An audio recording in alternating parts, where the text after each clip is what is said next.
It's quite easy to be skeptical about ghost sightings, sightings that are paranormal or supernatural. Today we're discussing the evidence for what they are and examine the bigger picture of what's really going on. Welcome to Signs of the Times Radio.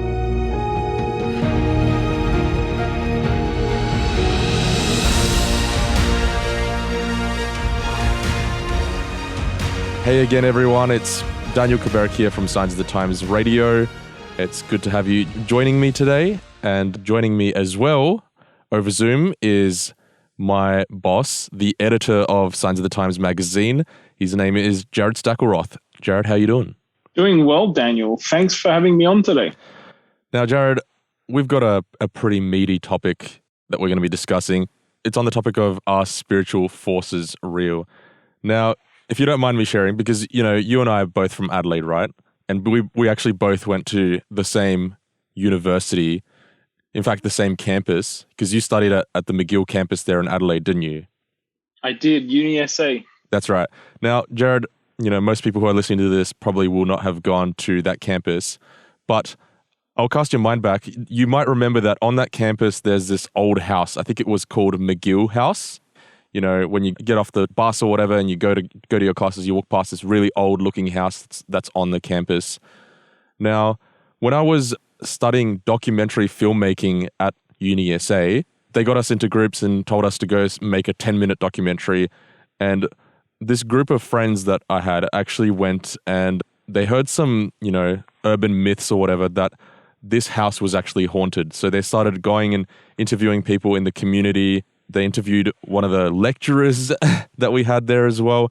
And I had no idea, but it turns out that a whole bunch of people had, I guess, this one lady would go for a run past McGill House every morning and she'd see this small girl in like a really old white dress, like old as in old school white dress. She'd see her in the window, like waving to her as she ran past. And she would see this girl like every time she was going for a run, to the point where she went to the Uni SA security team and she said, you know, this girl keeps waving to me as I run past this house. And they said, nobody lives there, it's empty. And so my friends who were making this documentary, you know, they did all this crazy stuff. They got like a clairvoyant in at nighttime to try and, you know, detect if there are ghosts in this house. And, you know, there wasn't any conclusive evidence either way. I think one of the clairvoyants actually, she heard a child like crying or something when they went inside this house at nighttime with their cameras all turned on. But that sort of thing is, you know, obviously the conclusion they had from that documentary was, oh, you know, we're not really sure either way. But it certainly has captured the imagination, these sort of ghost stories, hasn't it? Like, I mean, we all hear ghost stories. It might be something we hear, you know, share around a campfire. What is it about ghost stories that really piques people's interest, you reckon? That's a great question. And I hadn't actually heard about this sort of haunted house on the campus. I was only there for a year. So but I do think I remember the house that you're talking about. Yeah. McCrindle's survey recently conducted in Australia showed that almost half of people claim to believe in ghosts. So 48% of us. And it's interesting because I guess pop culture has really picked this up with shows like Supernatural and movies and books really honing in on this sort of supernatural phenomenon. And people, there's some thrill, I suppose, in being scared or thinking through scary stories, telling ghost stories you mentioned around the campfire. Sort of some people, I've never really been into it, but some people get a thrill from feeling scared or freaked out about these strange about these strange phenomenon. You asked me sort of why I think that is. I think, look, I did a little bit of work for this story that I've written for the August issue of Signs, where I was researching sort of this phenomenon. And coming out of that, I think in brief, one thing I could say is that people don't like the idea of death. Mm-hmm. They like to think that there's something else. There's something outside of the world. There's something beyond the life that they know, because it means, in some ways, it's a comfort to them to think that their relatives are in a better place, in another place, to think that whatever happens to them in this life, that it's perhaps not the end. When we look at malicious ghosts or spirits, it's a little harder to then link that there and understand why people would be keen to believe in that or to have those understandings, because it's not as comforting. It's sort of scary. It's a thought that, might be frightening to some people. And so it's a little harder to understand that. But yeah, there's this idea that the supernatural is to comfort us, but also to maybe protect us against our the worst parts of our nature. Would you say that's the definition of the supernatural? Because, the natural is what we see and what we observe, what we can feel and what we can touch. But the supernatural, ghosts and stuff, fall into that category, are things we just don't or can't understand as far as science goes? Yeah, that's how I've defined it in my article. The supernatural is outside of the natural. When we look at Superman, he's a human or a man who is above and beyond anything that humans can attain. And in the sense of supernatural, it can't be necessarily examined or studied because it's outside of natural phenomenon. Generally, when there are these supernatural sightings, I don't know what you'd consider a supernatural sighting, whether it be, a UFO flying through space or a ghost sighting. Like, for example, I remember quite a few years ago on the news, there was the sighting that was caught on camera of, I think it was Adelaide Mall. It was like one of those arcades off of Adelaide Mall that actually caught on CCTV camera this like wispy white figure walking through, the arcade at nighttime when everything was already closed up. And then obviously you have people who believe in the supernatural saying that, yes, it's a ghost or whatever. It's a ghost of someone who used to work there like 100 years ago or something. But then you also have people who are like, well, it's actually light reflecting off of this mirror, off of this window and into here. And that's why the camera has picked up this. It's always tricky to explain these things from a scientific point of view, isn't it? But yet, I guess the question is, what have you found to be some of the explanations for supernatural phenomena that people have experienced? What are the general things that people have been saying about such experiences? A lot of it seems to be, from your research, to come down to psychology. Is that correct? Yeah, wherever there's an experience that someone can't explain and that someone wants to attribute to the supernatural, someone else is ready to stand up, put their hand up and say, well, here's why I think, here's a theory as to why this is a completely natural or replicable sort of phenomena. This is why it's not supernatural. In terms of the supernatural, though, because so many people believe in it, people are just as keen to understand it or to try and describe it or explain it. And so you've got a whole field of cognitive psychology being sort of understanding how the human brain works, how we think, where we have developed ideas and instinct and behaviors, human behaviors from. This whole realm of cognitive psychology is trying to explain, well, why do so many people believe in the supernatural? I mean, if you think about it, throughout history, human history, more people than not have believed in some form of spiritual realm, some form of religion, some form of God and gods, ghosts and spirits. It's an overwhelming majority. And so I guess the idea of not believing in that stuff, trying to have a purely rational explanation for absolutely everything, is a fairly recent phenomenon. At least it seems to be in our society. So I guess the psychologists that are asking some of these questions, Jesse Bering in an American Scientist article asked this question. He said, what is it about the human mind that leads so many members of our species across cultures, geographic distances, to hold such an unshakable, sober, and highly personal belief in an invisible, all-powerful being whom Westerners call God? This is the big question that Jesse was asking there. And, he and others have linked this idea to the theory of mind, the idea that, as humans, we have this understanding of how we reason and how we process and think through things. His theory is that we like to attribute that same reasoning, that same ability to pull meaning out of the world to non-living entities. So animals, rocks and trees, gods, outside spirits, things that are different, or, people who have died. We like to think about them as still having some of that rational ability, some of that mind, a living mind.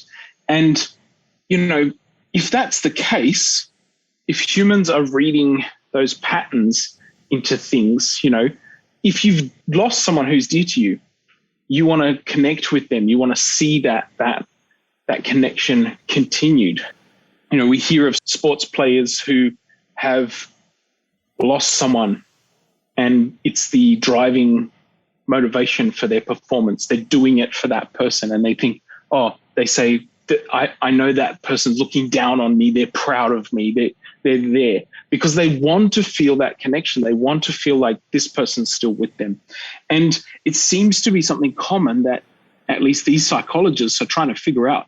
Why do all humans have that sense of connection? It sounds like they're chalking it down to, well, if someone has an experience where they believe that it was a spiritual force reaching out to them, that the psychological reason is confirmation bias because they want that to be the case. So, for example, if someone passes away and then strange activity starts happening in the room where that person once lived or something, then that must clearly be them. But it's what psychology would then explain that as is that we want that to be the case and therefore we believe that to be the case. That's certainly a big part of their findings. And they've done some experiments along these lines. They've told children stories, children, I guess, before the age of, they've been influenced too much to sort of understand culture as it is, but just to be, fresh and raw in their approach. And they've done a puppet show, and then they've asked them what the puppets would be experiencing or feeling if they, after they've died, would they be hungry? Would they be thirsty?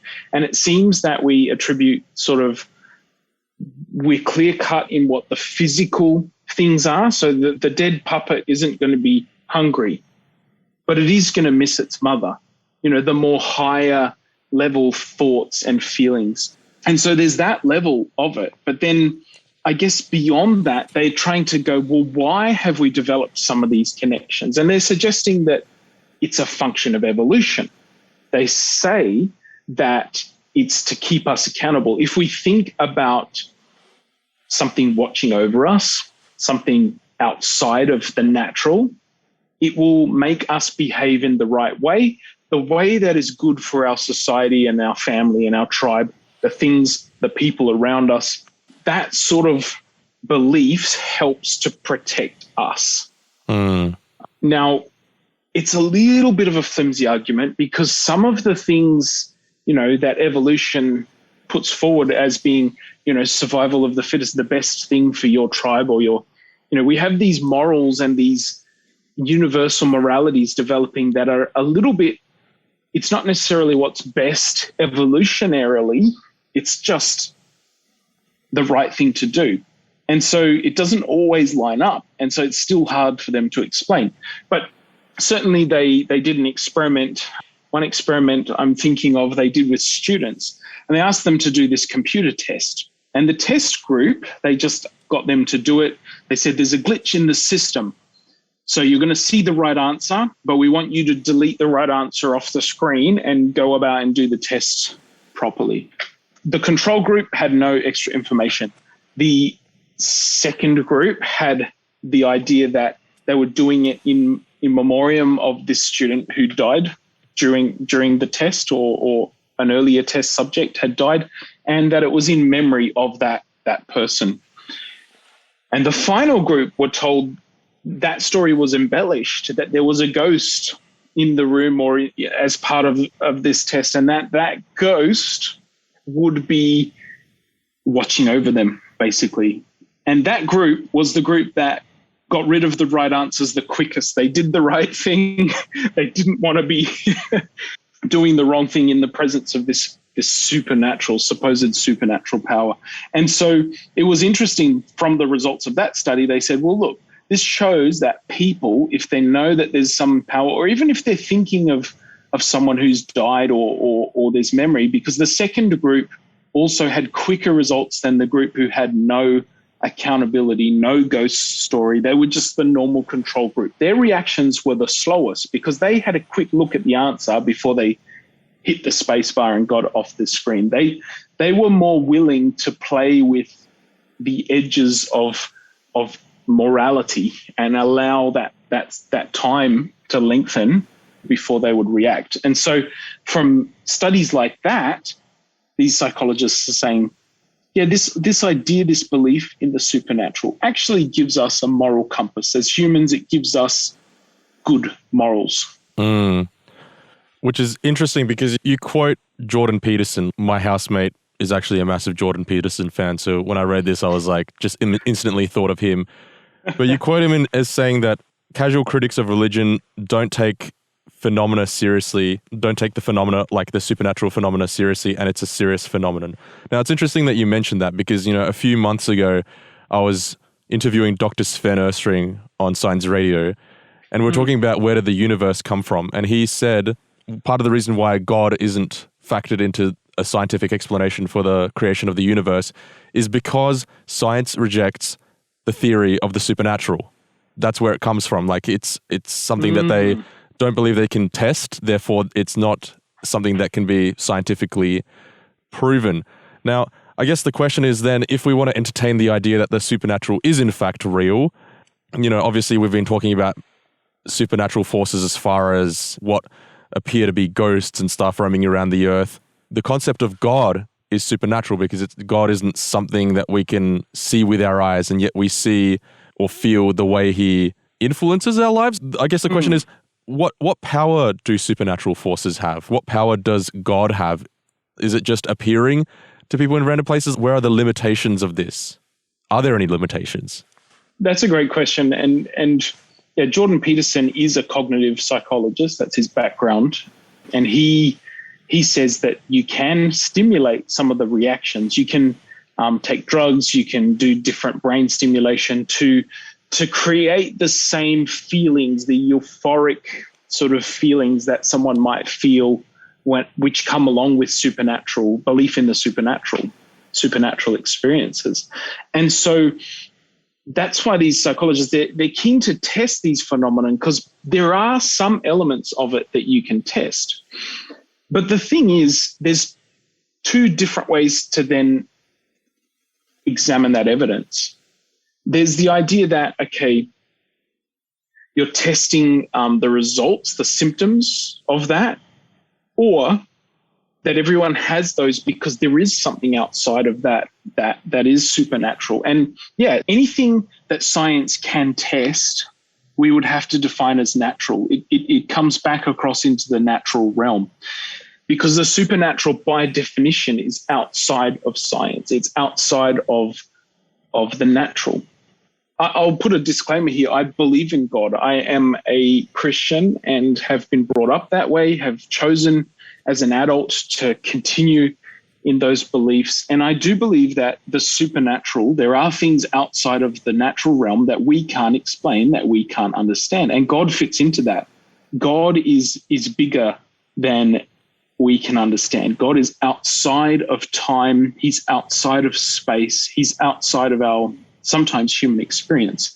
The thing about the Christian God, the God that I believe in, is that we have this idea of Jesus and the concept of God becoming a man and coming down to this earth and living amongst us and experiencing the life that we live and dying for us. And that means that God has put himself into time and space. He has become, he's influenced the natural world. He's gone into the natural world. And to me, that's comforting because it's a point of connection that I can make when I look at the life of Jesus and I understand Jesus.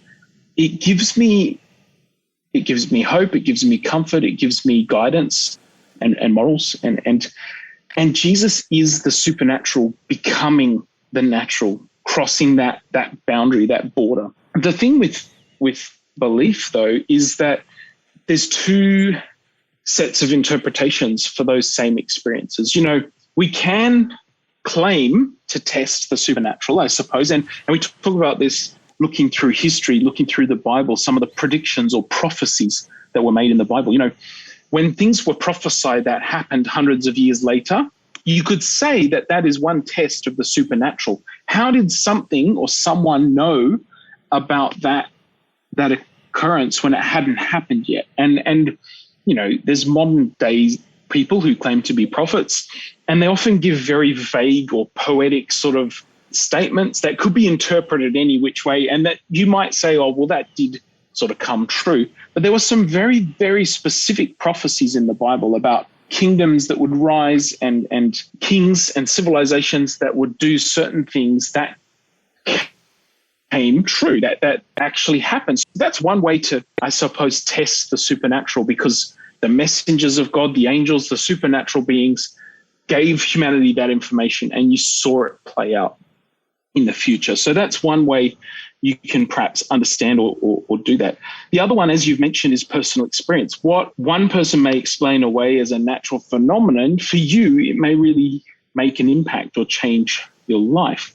Now, we can't necessarily say that, well, I experienced this way, and so then it's true, because that means we could have all sorts of people believing all sorts of things, and it's a little less reliable, I guess. It's a little less hard to define. But certainly myself and many other people around the world would have claimed to have found comfort in the words of the Bible, to found life direction, and to feel some kind of supernatural presence, some kind of experience where God has actually spoken to, or we've seen, or he's helped us in some way. He's given us an answer to something that we've wrestled with, and we experience that. Yes, it's hard to test, it's hard to scientifically prove, but I don't think it's any less real because of that as we experience it as humans. And so I guess there are ways that we can see this supernatural overlapping the natural realm. We experience it. We see the flow through history and some of the things the Bible predicted that have come true. And also, I guess, the Bible itself is a collection of different books from different authors across centuries. But to have all the hyperlinks, what scholars call hyperlinks, all the places where the Bible lines up, it's not something, as a writer myself, it's very hard to make something line up in such a way that connects so well with someone else's work.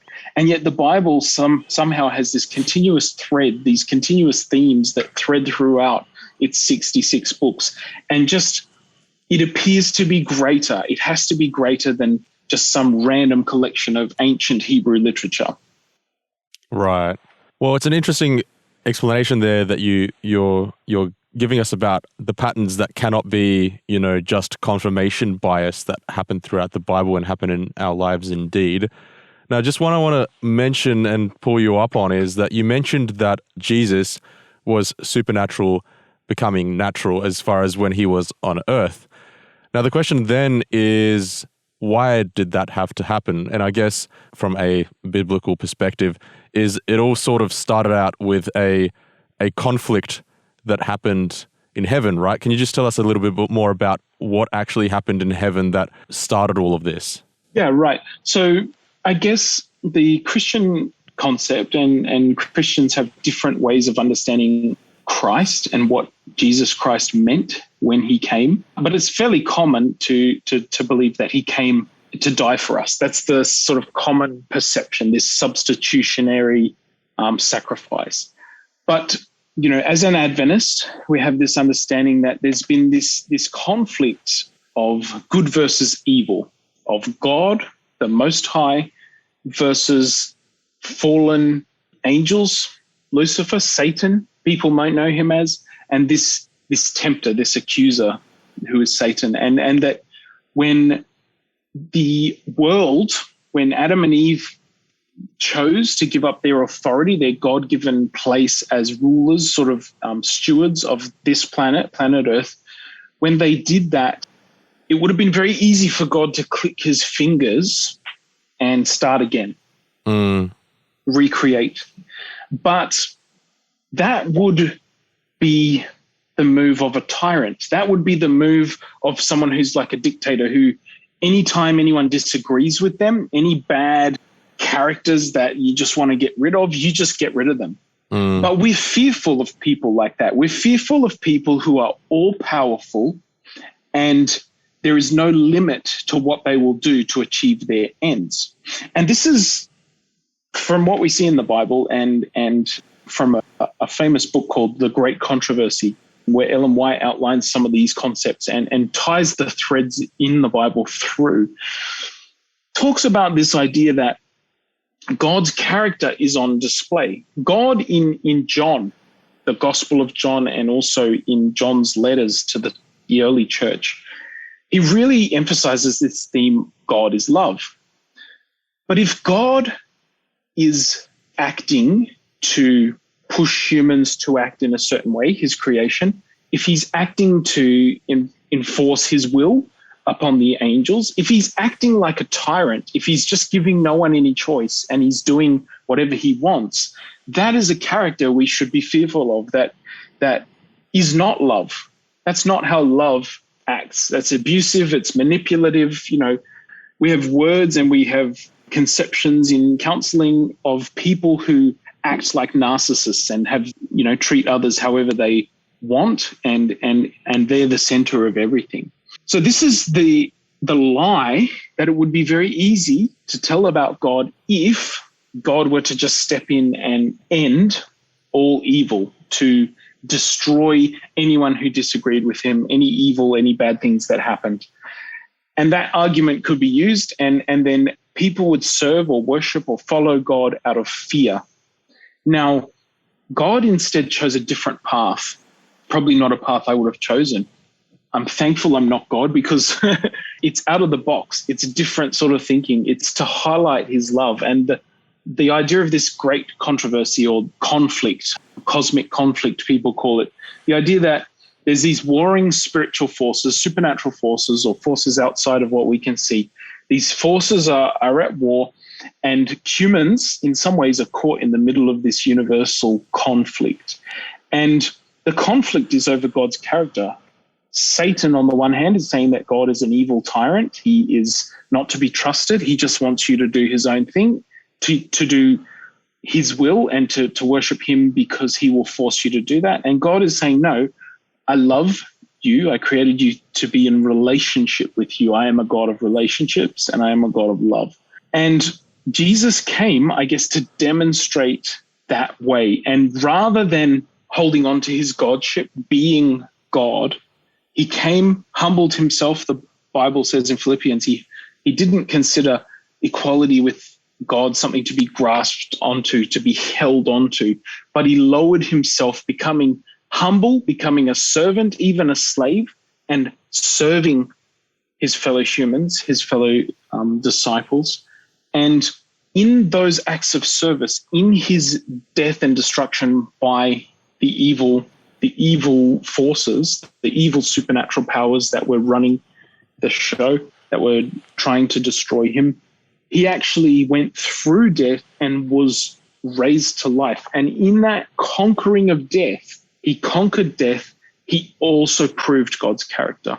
He also showed that God is just. He brings justice. He will destroy evil, and he will bring about justice for those who haven't received it. You know, those who abuse and manipulate others, those who destroy the world that we live in, those who destroy the lives of children, you know, all these terrible people.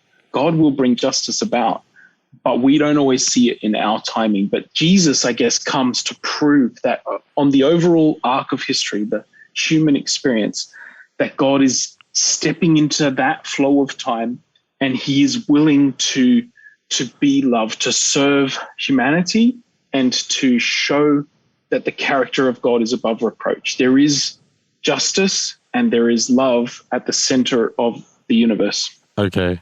I do want to focus in on that one thing that you mentioned, though, about where this all started. You mentioned Lucifer and the fallen angels.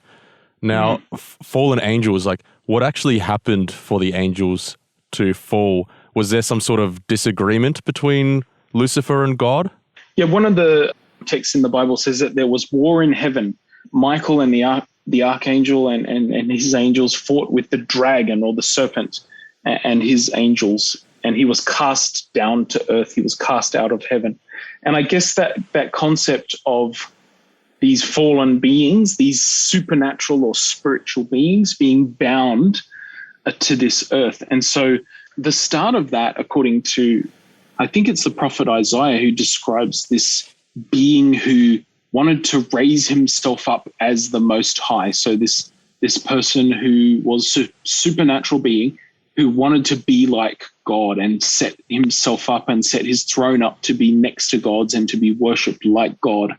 And so it seems like that was the beginning of this conflict, personal pride of a being known as Lucifer or as Satan, who wanted to set himself up in God's place, basically to overthrow God, a heavenly coup, if you will.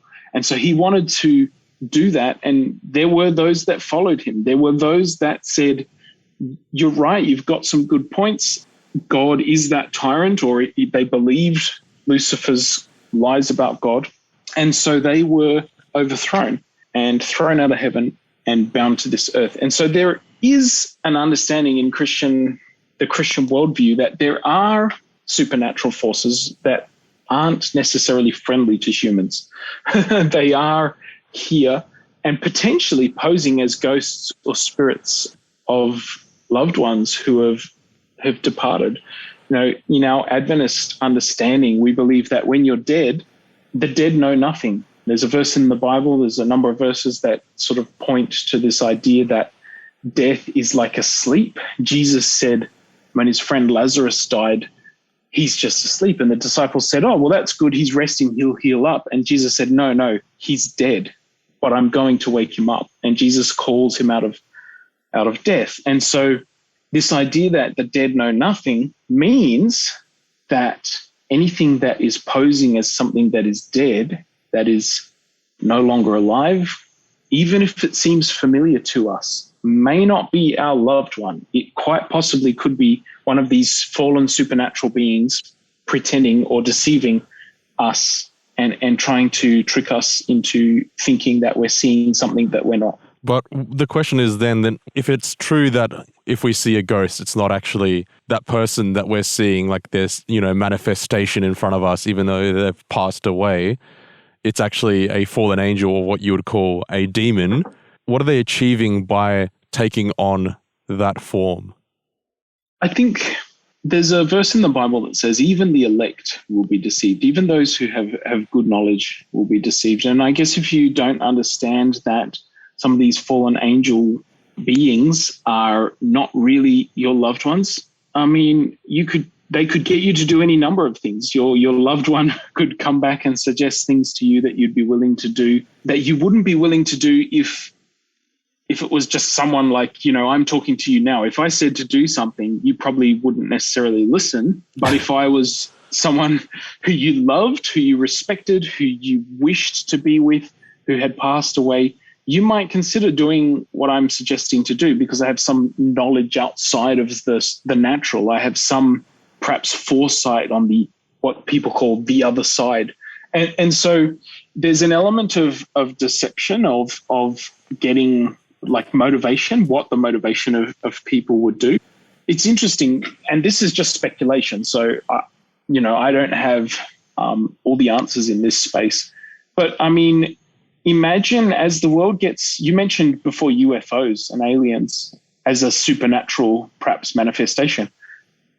If the world's getting more and more interested in supernatural things by the movies we watch and the shows that we consume, if we're thinking about aliens and stuff, we can have manifestations of powers that we believe in that look amazing. The Bible says that the devil sometimes masquerades as an angel of light, that in the time of the end, Jesus says, in the time of the end, there will be false messiahs and people coming and saying, hey, there's someone out in the desert, go out to him there, and he's doing miracles and he's doing amazing things. And so there might be supernatural powers, there might be supernatural entities encouraging you to do something, or even doing great signs and wonders that everyone wants to be amazed by. Later in this month, we've got a story with someone who used to be a clairvoyant and claimed to hear messages from the spirits. And sometimes those messages were spot on. They came true. And so when you're influenced by what you see to be truth and what appears very much like a supernatural phenomenon, an amazing thing, you become susceptible to listening to ideas that aren't necessarily good for you or your spiritual health. You might take actions that aren't what you would normally do or aren't logical or rational. You may even find yourself possessed. The idea that a devil or a spirit can come into you, it's not really that popular in Western society, Western thought, Western culture. But I know many people from Africa, from the Pacific Islands, who have witnessed firsthand this sort of possession, this sort of strength that seems otherworldly, sort of voices and entities that know things that nobody's ever told this person, coming out and speaking out from these people. And so, it's scary sort of stuff. And people will be more susceptible to it if they don't have a good, solid Bible-based understanding of what God is doing and what the enemy is trying to do. The Bible is very clear that the enemies of God are trying to kill, to steal, and to deceive and to destroy people. They hate us as humans, as the object of God's affection. God loves us very much, and he's willing to do a lot for us. And the other side is jealous of that. They're trying to destroy and to deceive. And so that's why I think a good biblical worldview helps us to be protected from some of those dangers. I guess the question is then, Jarrod, how can one take on this protection? How can one seek out God? If it's true that there are these malevolent forces that are out to deceive us, that don't have our best intentions in mind, then how can we call on God's help? What can we do to have God's protection? Great question, Daniel. I think it's really important to, if you're unsure about this stuff, if you're sort of hearing some of this for the first time, don't take my word for it. Study the Bible, read the Bible, get to know God. God says if we seek him, we'll find him. And the good news is, these are sort of dark and mysterious topics we may be talking about today, but the reality is it's actually not something we need to dwell on a whole heap. It's not something we need to stress over or worry about, because God is stronger than any of these other forces. I believe that our God is stronger than that. And, Jesus, when he died and rose again, he overcame death and the grave, it says. And so he's already won the victory. Essentially, we know the outcome. We're playing on the winning team. And so we don't have to fear for the future, because we already know that God's going to win ultimately the great controversy, the great conflict, the cosmic conflict. God is going to be the eventual winner of that, even if some of the enemy are still running around trying to cause havoc or trying to injure the team before the final whistle. We know that this team wins. And so it's very easy. All you have to do is ask God to enter your heart, and he will. And make sure you're getting to know him and get him to show you in his word what the promises are that he's made. You'll feel confident that he's with you, that he's close to you. And he really helps you face any challenge that life throws up, or any deception of the enemy, any sort of issue. So it's not something to stress over or to be scared about, I suppose. It's something to rejoice in, that we can say, hey, we know God. God's the most powerful being in the universe, and he is loving. His character has been proven. Yes, bad stuff happens to good people. Yes, the world is not fair, but God shows that he's willing to step down to our level to serve us and to love us. And that's the sort of God I want to know more about. That's the sort of God I want to know better. Absolutely. What a comforting thought. And, for me, when I see these things on TV, when I hear these stories, I've heard stories from the islands where people have seen a man become a wolf and these sort of supernatural phenomena that can't be explained. It just reminds me that there is a spiritual realm, but at the end of the day, that, you know, whilst there are evil, malevolent forces out there masquerading as people we might even love, that there is a God whose hand is over all of that, and we can ask for him at any time. I guess it's at this point that I want to sort of direct our listeners to a chat that we're going to be having with someone who can testify to that far more than anybody else can. And her name is Kathy Hookham. If you're listening to this live on Faith FM on a Monday night, then you can hear it the following week on Monday. However, if you're listening to this on a replay, or you're not sure where you can access that podcast, it's actually on our website at signsofthetimes.org.au/podcast. And it's the number 155 there, which is Kathy Hookham. Indeed, Jarrod, your article, anybody who wants to access that, maybe they want to just read through it a bit more carefully, where can we find your article? So that is also at signsofthetimes.org.au. The name of the article is Are Spiritual Forces Real? And it just takes a bit of an in-depth look into what we've sort of talked about today, Daniel. But yeah, I really enjoyed reading Kathy's story in the August edition of Signs, and I'm looking forward to hearing her interview as well. Awesome.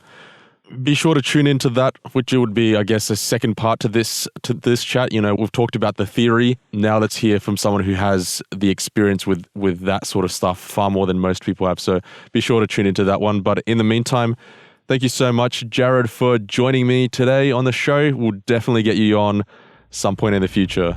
Thanks a lot, Dan. Today's episode was based on an article appearing in this month's Signs of the Times magazine. A subscription is just $26 for 11 issues a year. To find out more, visit signsofthetimes.org.au in Australia or signsofthetimes.org.nz in New Zealand.